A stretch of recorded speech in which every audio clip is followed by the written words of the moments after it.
barangkali itu berbeda dengan di Tanjung Pinang atau dari Anambas, dari Natuna itu berbeda. Nah ini memang merupakan terobosan kita, breakthrough kita untuk menstandarisasi nih pelayanan dari Batam sampai dengan Anambas melalui pelayanan Prima itu. Nah, seperti itu. Oke.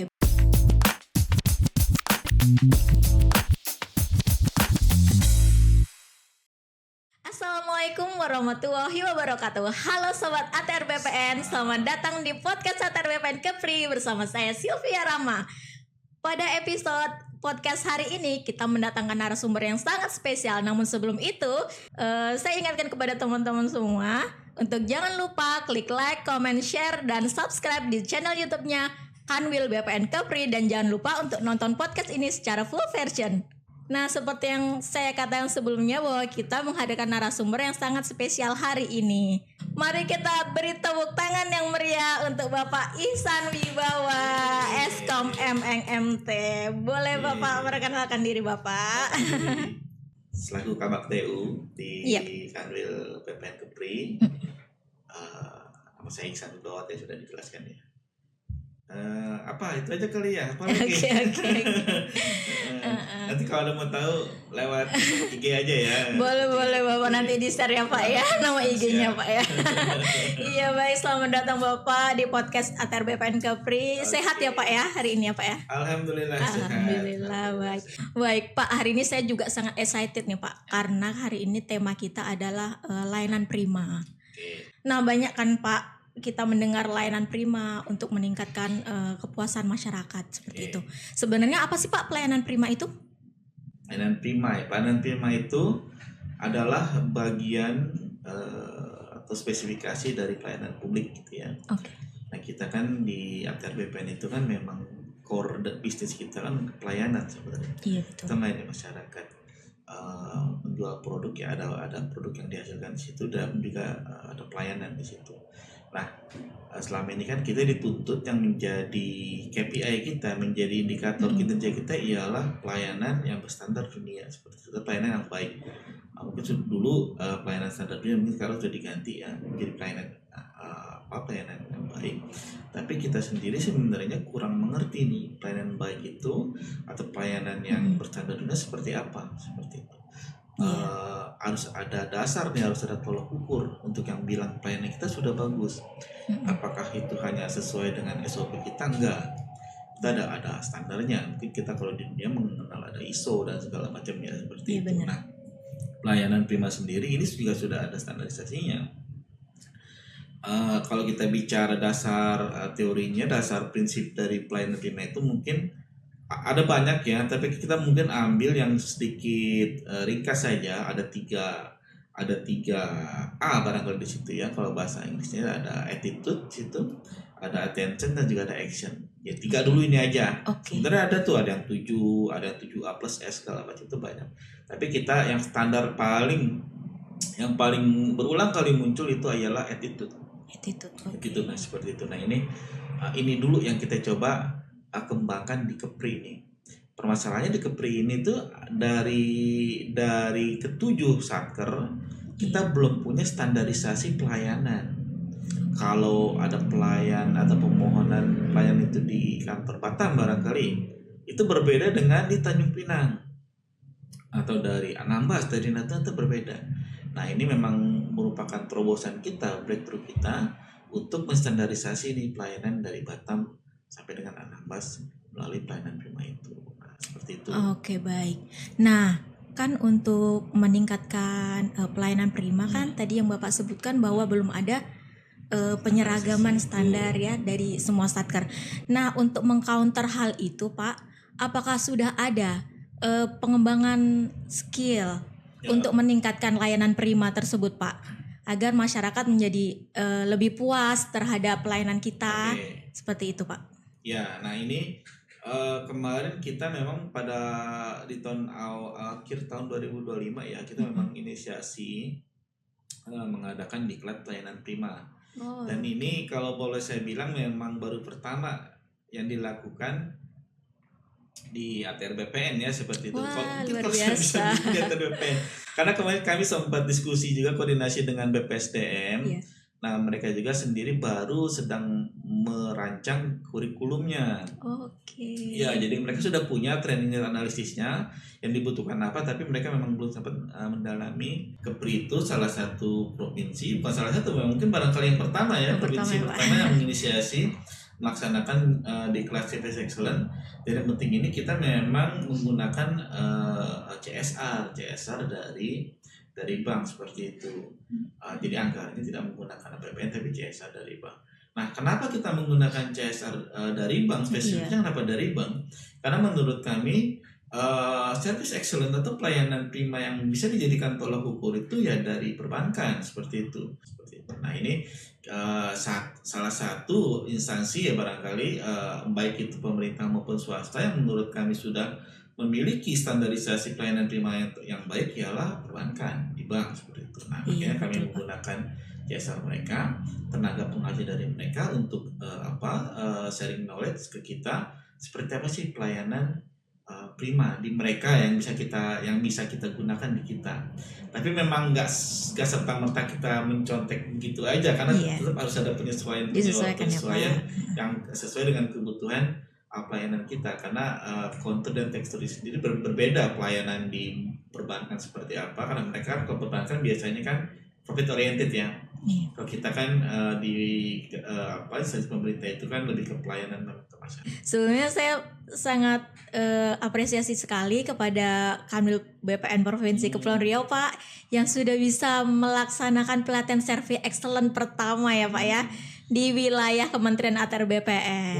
Mungkin kalau saya bisa confident bilang sangat jarang, bahkan cenderung nggak ada kita memanfaatkan bantuan CSR dari luar gitu. Jadi selama ini kita hanya mengandalkan anggaran dari pusat ya, anggaran dari negara untuk melaksanakan diklat. Ini menurut saya potensi-potensi seperti ini yang belum bisa ditangkap, sayang gitu loh. Ada potensi kan selama ini ya, mungkin mindset kawan-kawan CSR itu lebih berbentuk ke barang, lebih berbentuk ke perlengkapan seperti itu ya.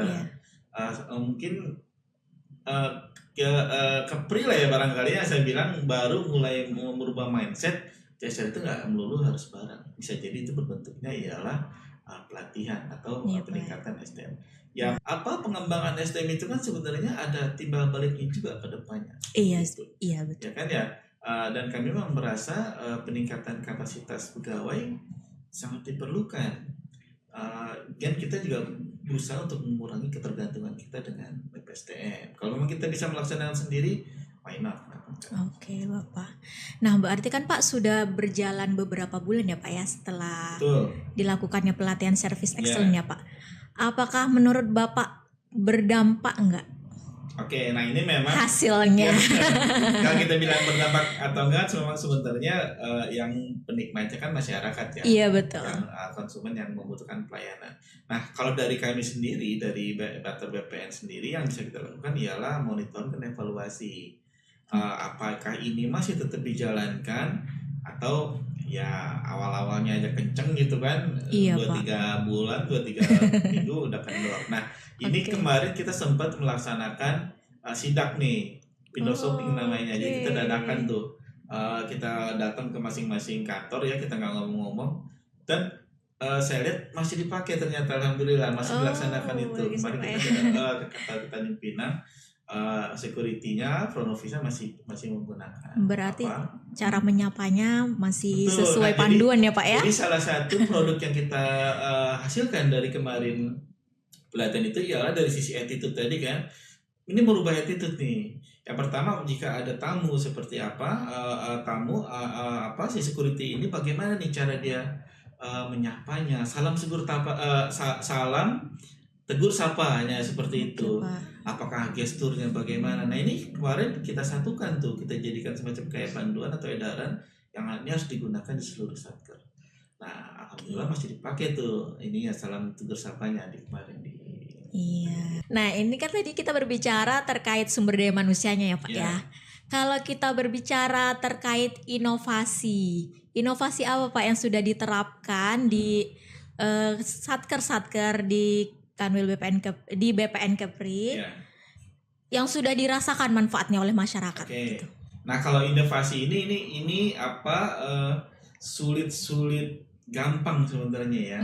Saya nggak terlalu ingin inovasi itu dijadikan sesuatu yang jadinya malah remeh-temeh, ya kan? Kadang kita dipaksa untuk berinovasi, tapi kadang kita sendiri nggak mengerti apa sih yang dibutuhkan. Jadi malah jadinya yang sifatnya remeh-temeh kita anggap itu inovasi. Nah, ini kami berusaha mengurangi itu. Nah, inovasi yang kita coba terapkan di sini memang sangat spesifik, yang memang sangat sesuai dengan kondisi di Kepri. Nah, ini nggak mungkin inovasi ini hanya akan jalan di Kepri atau akan jalan di memang daerah-daerah yang memiliki geografis mirip dengan Kepri, kepulauan jauh-jauh seperti itu. Nggak juga kita bisa mengadopsi langsung inovasi yang jalan di Jawa gitu kan, kita ambil kemarin belum tentu bisa jalan tuh. Iya, betul. Nah, jadi memang inovasi yang kita laksanakan itu memang inovasi yang benar-benar sesuai dengan kondisi sosio dan geografis dari masyarakat. Yang paling penting ya kepulauan. Kita ini Kepri ini kepulauan. Daratan kita hanya 4% dari seluruh total luas wilayah. Nah, bagaimana nih cara kita menjangkau ke daerah-daerah seperti itu. Nah, ini kalau kita bicara pelayanan berarti kan ada pelayanan khusus yang kita langsung ke sana tuh, ke pulau-pulau terpencil barangkali seperti itu. Nah, ini di beberapa satgas sudah dijalankan seperti itu.